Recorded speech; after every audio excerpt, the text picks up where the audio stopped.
is the Louie T Network.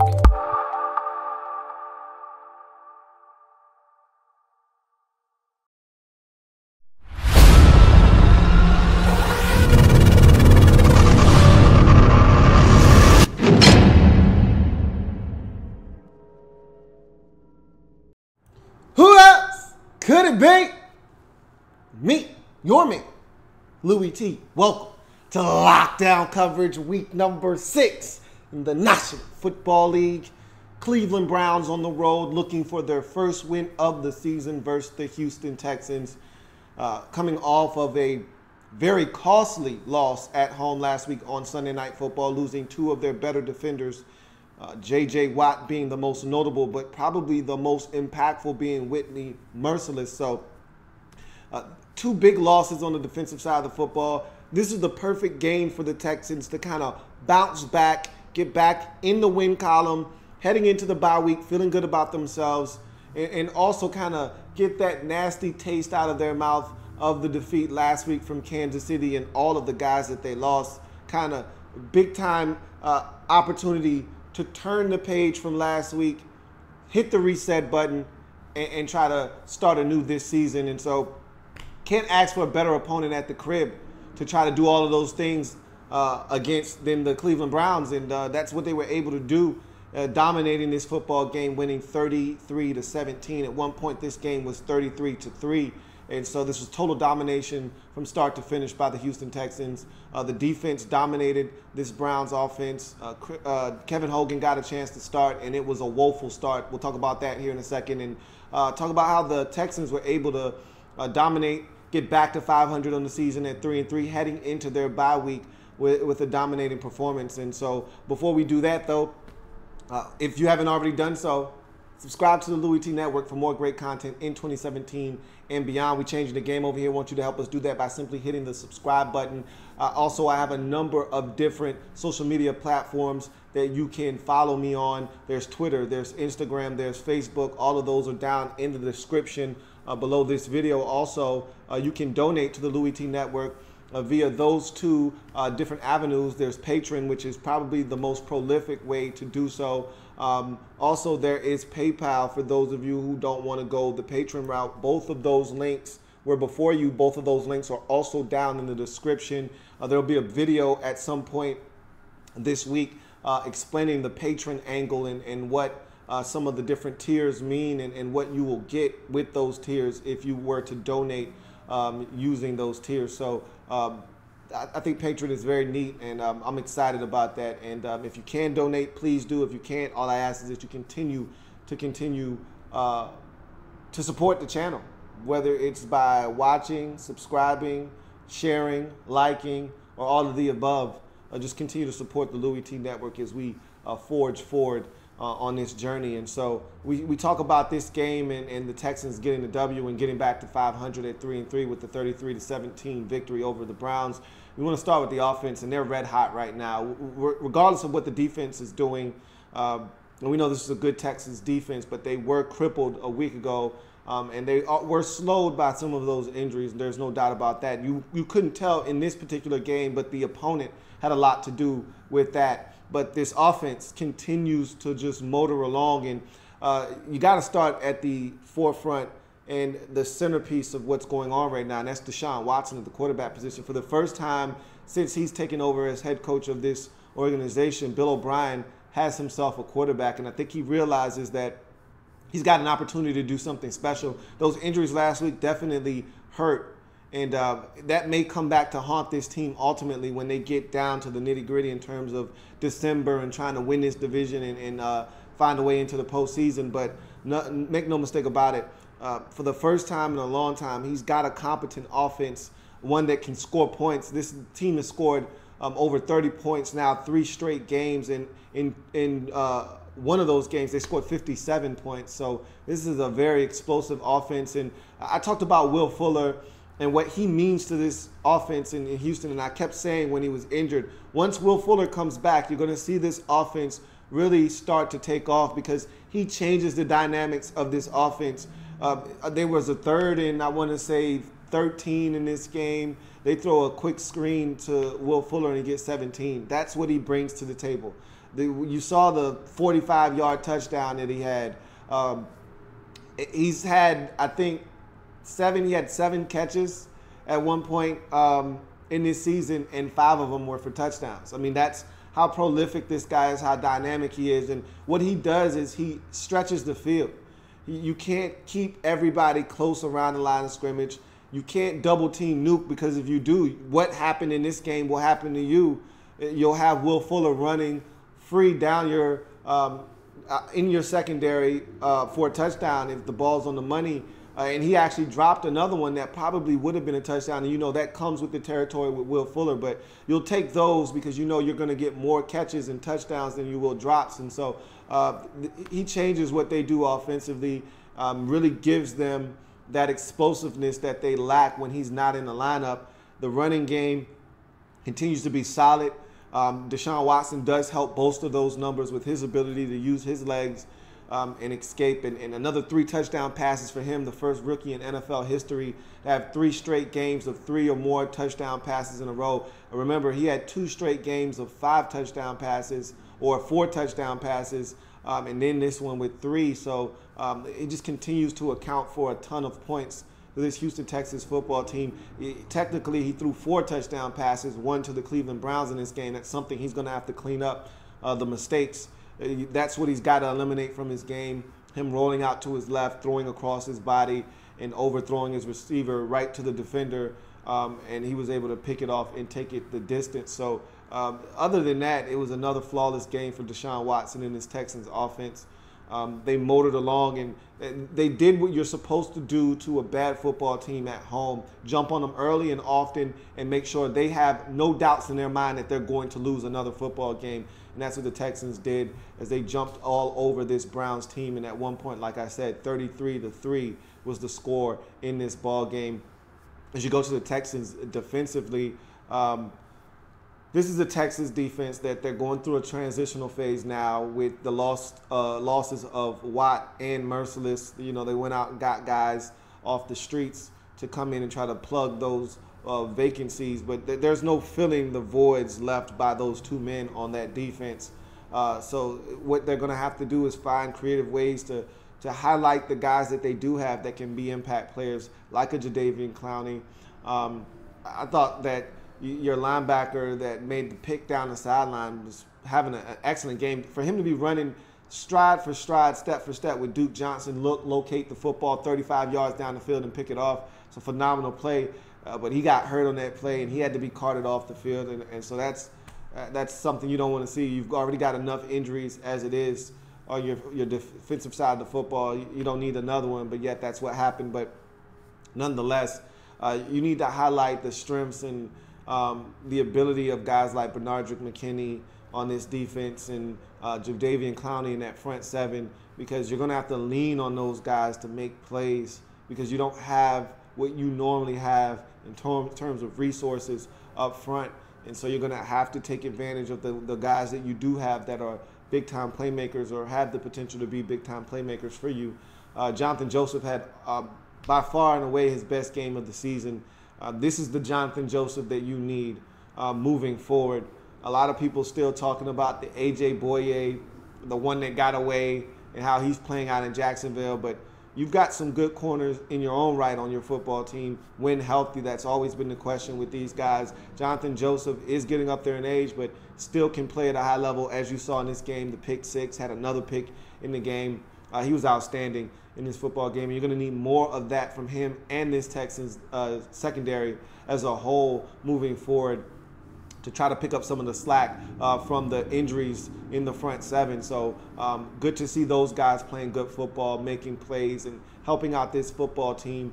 And like I said, when you're playing a team like the Browns, that's how you want to handle it. You want to jump on them early, and causing those turnovers were huge and key in running the Browns out of the building early in this football game as they dominate this game 33-17, win the game, get back to 500 on the season at 3-3, heading into their bye week. You go to the Browns, really not much to say on their part. They're an 0-6 football team. They look the part of an 0-6 football team. Hugh Jackson looks lost right now, and I'm all for the brothers, as you know. If you've been watching this program for any amount of time, I'm all for the brothers. I hate condemning brothers because there's not enough brothers in positions of power in the National Football League. So when a guy of color, and it really doesn't matter if they're a brother or if they're of any kind of minority, I'm rooting for him. But he looks lost. He looks like a man that has no clue of what he's doing out there. And he's in over his head. I can tell you that right now. He doesn't know who to play. He doesn't know how to set these guys up in positions to make plays. They're just putting guys out on the field. Kevin Hogan gets an opportunity to start. He looked horrendous. I think we now know why they didn't want him playing exclusively. Maybe off the bench he's fine, but preparing him to play for a whole entire week, and this is the product you get. I don't need to see any more of this. I don't know about you if you're a Cleveland Browns fan out there, but I don't need to see another game of Kevin Hogan starting. This was horrendous. I can't tell you how many times he overthrew his receivers in this game. He had a receiver running wide open down the field for an easy, I'm talking 65-yard touchdown. He overthrew him by at least 7 yards out of bounds. How the hell did he manage to do that? Don't ask me. On the interception, the pick six to Jonathan Joseph, you're driving the football, you're looking to get some points, and you overthrow Duke Johnson literally by 4 yards. Duke Johnson's already not a big guy, and you overthrew him about 4 yards over his head right to Jonathan Joseph for an easy pick six.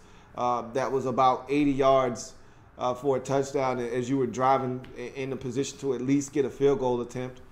A lot of his throws on the day were just airmailed. Again, Kevin Hogan doesn't have the strongest arm in the world, and so for him to be airmailing the ball, if you're not going to have a strong arm, you better be damn accurate. And he was anything but in this football game, and I don't see that getting much better. So if you're the Browns, I guess your only recourse is to just put Deshaun Kaiser back in the game, which I was never a fan of from the jump. But really, what choice do you have at this point? I mean, you need to figure out what that guy is. And I'm not saying give up on a guy after one season, but you're probably going to end up with one of the top picks in the draft again. Probably going to be number one, if not number one, definitely number two again. And so you're going to be in a position to pick a quarterback again. And this time you can't mess it up. You know, 2 years ago you messed it up with Carson Wentz. You traded back and you screwed that whole process up. And this year there wasn't a quarterback that deserved to go number one overall. And so you did the right thing by taking Myles Garrett.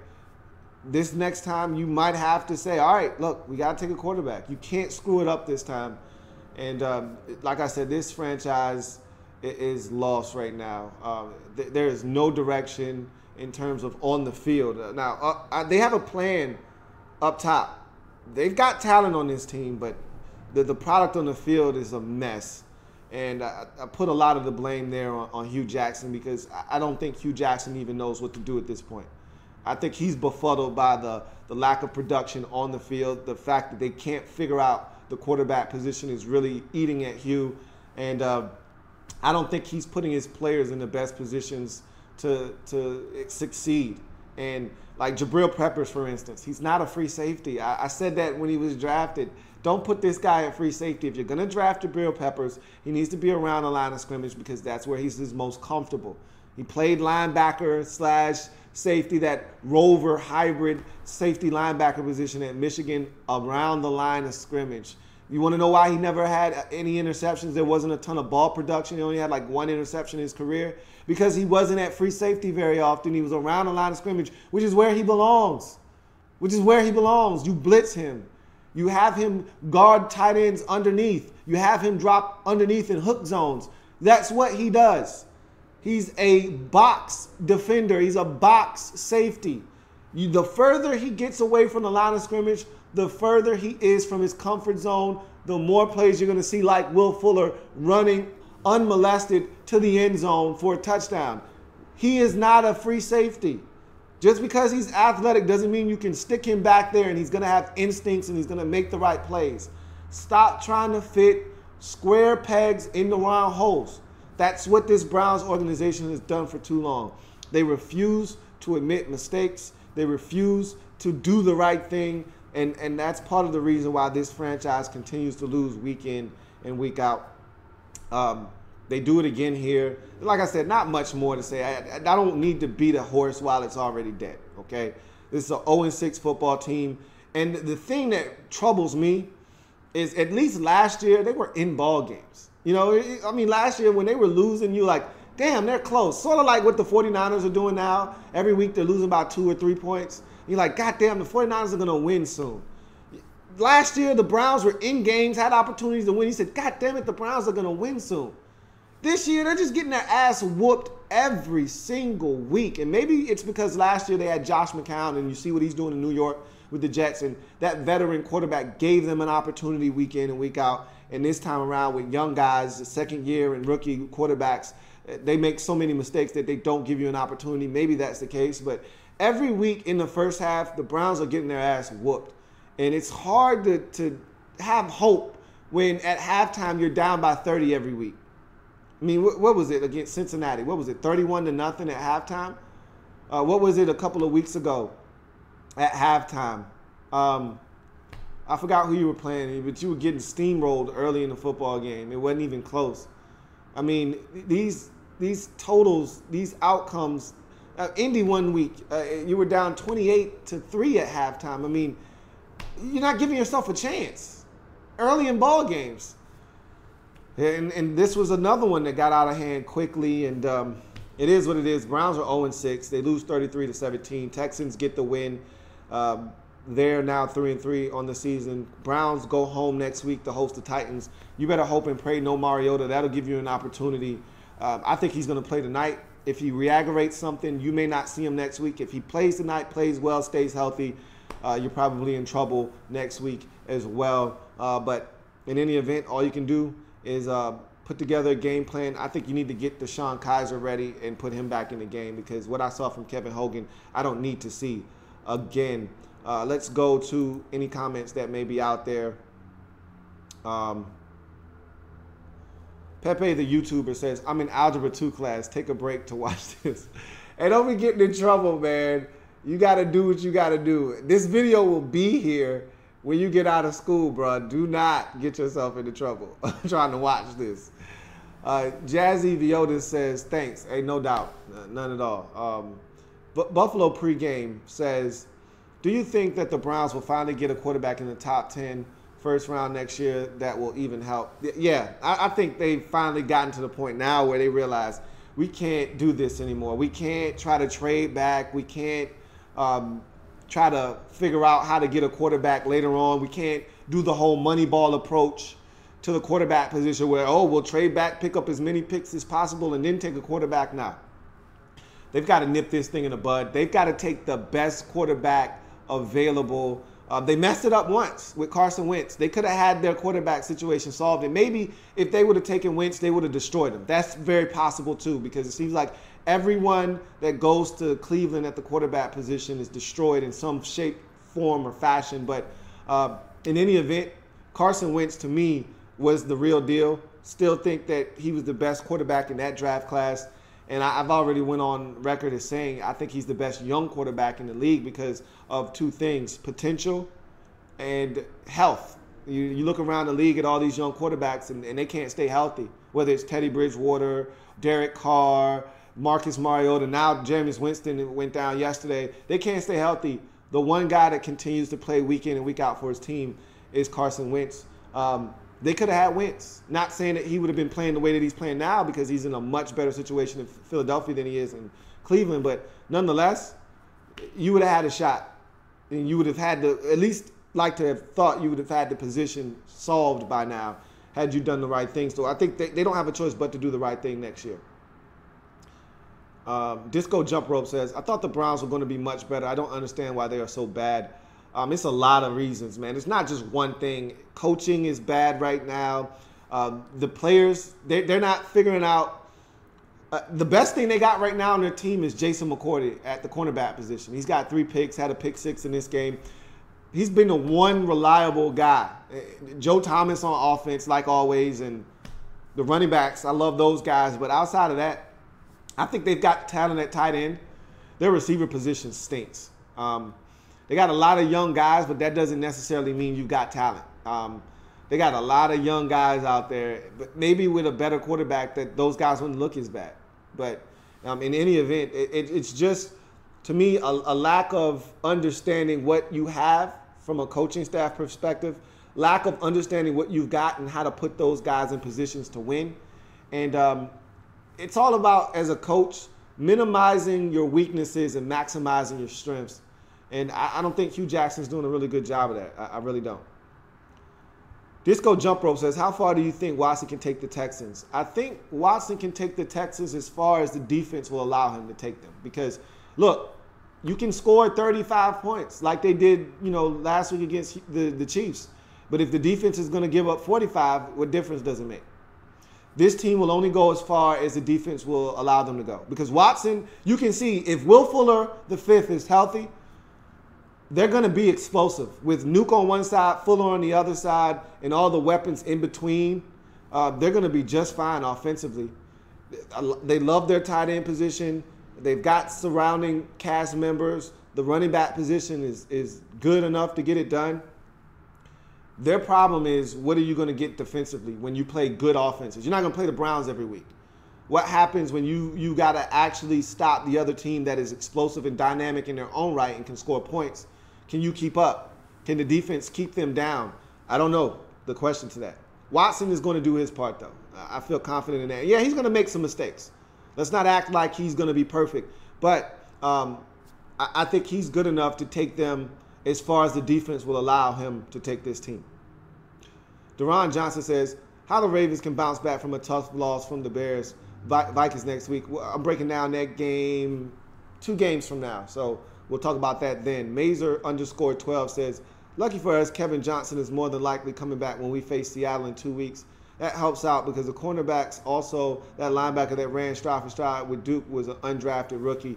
Yeah, that sucks, man, because that was impressive. And to look back, locate the football, pick it off, and then go down with the injury, damn, that sucks. That was impressive. You're going to need Kevin Johnson. You're going to need him to stay healthy. You're going to need him to stay healthy moving forward. Mazer also says, continuation of my last comment, he got in the starting lineup, which almost never happens with Bill O'Brien. Yeah, and it might have happened because of circumstance with the cushion injury, but nonetheless, he got in, and he's been playing well. I've been really impressed with him. I always thought it was John Simon because of the 51, but Simon is now in Indy, and so I said, I'm going to learn this guy's name after this pick, and he went down with an injury, and I said, well, I don't need to learn his name now.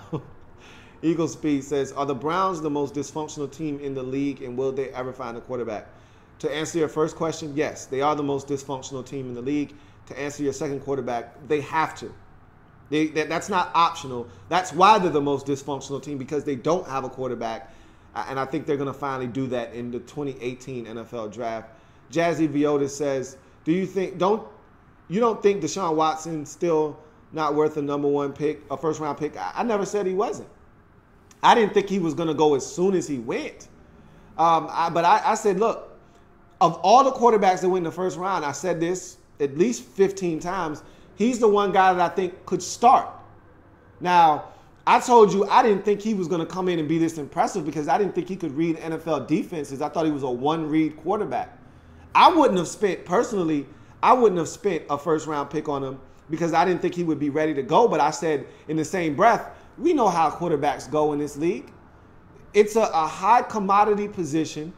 There isn't enough quarterbacks to go around, so they're going to get pushed up in the draft. It happens every year. Guys that we don't think should go as early as they should get pushed up because there is a need at that position, and if you don't have one, you're in trouble.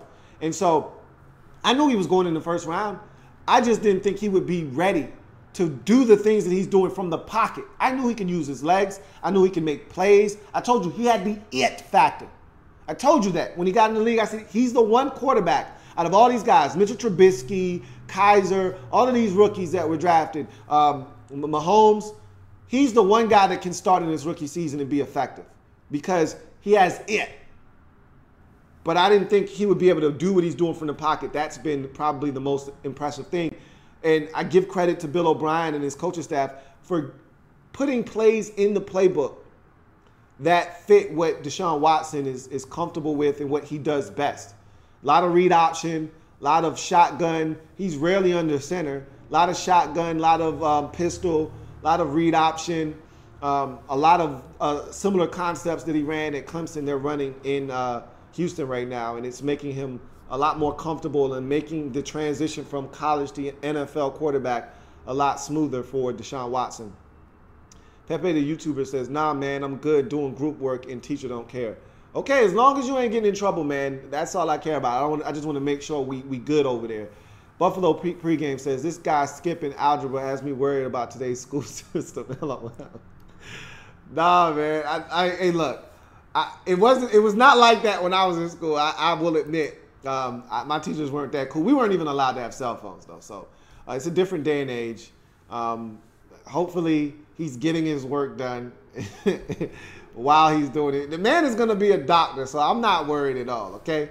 So in any event, Browns fall to the Houston Texans 33-17, dropped to 0-6 on the season, continue to be winless. One of two winless teams remaining in the NFL, along with the San Francisco 49ers. Meanwhile, the Texans get back to 500 with the win and go to their bye week feeling good about themselves as they get back to 500 on the season. If it happens in the National Football League, whether big or small, we cover it all here on the Louie T Network. Come back and join me as I continue to break down anything and everything in the National Football League. Texans win 33-17. Browns remain winless. We'll see what happens next week as they go home to host the Titans and see if they can't get off the schneid next week. I don't really know what else to say about the Browns. It's not a good look right now. Texans back to 500 with the win at 3-3. I've got many more games to break down here on Lockdown Coverage, including Saints at home hosting the Lions. And then after that, we've got Ravens in a heartbreaker at home to the Chicago Bears. More Lockdown Coverage coming your way. You don't need to go anywhere else. Stay tuned. I'll see you in a bit.